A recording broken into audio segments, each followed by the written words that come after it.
La première fois que j'ai lu le texte, ce qui m'a vraiment plu, c'est la foi du personnage. C'est un conte pour moi, c'est assez séduisant de savoir que cette histoire a vraiment existé. Et ce qui me plaît, c'est qu'on n'arrive pas à y croire, en fait.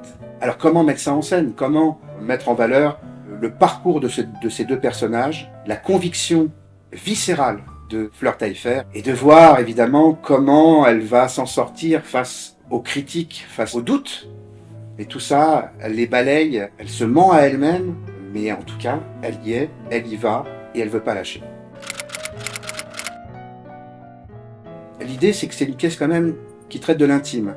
Et je trouve que cette salle nous permet d'aller dans ce sens-là. Quelque chose d'un peu comme si on regardait à travers la lucarne d'une fenêtre. Pour moi, c'était presque une chance. Créer quand même deux espaces et d'arriver à raconter tout ça avec de la musique, des changements d'éclairage, quelques changements d'espace par le mobilier assez simple. Je pense qu'on peut, en tout cas c'était mon objectif, d'arriver à raconter tout ça et mettre l'axe principal sur l'histoire. C'est une bonne nouvelle que le public accueille aussi bien cette pièce.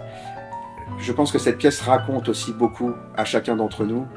Et c'est ça qui m'intéresse, c'est les liens, les ponts qu'on peut se faire aussi dans la vie de tous les jours, en sortant, en se disant, c'est quand même étonnant de pouvoir, encore une fois, avoir la foi à ce point-là. Et oui, ben moi aussi j'ai envie d'aller au bout de mes rêves. Ça me donne peut-être envie de reprendre un projet, ça peut ouvrir des portes. C'est ça qui m'intéresse, c'est le lien entre une histoire et sa propre vie. J'ai eu la chance d'avoir un public qui nous a partagé aussi ses retours et qui allait un petit peu dans ce sens-là. Forcément, j'en suis ravi.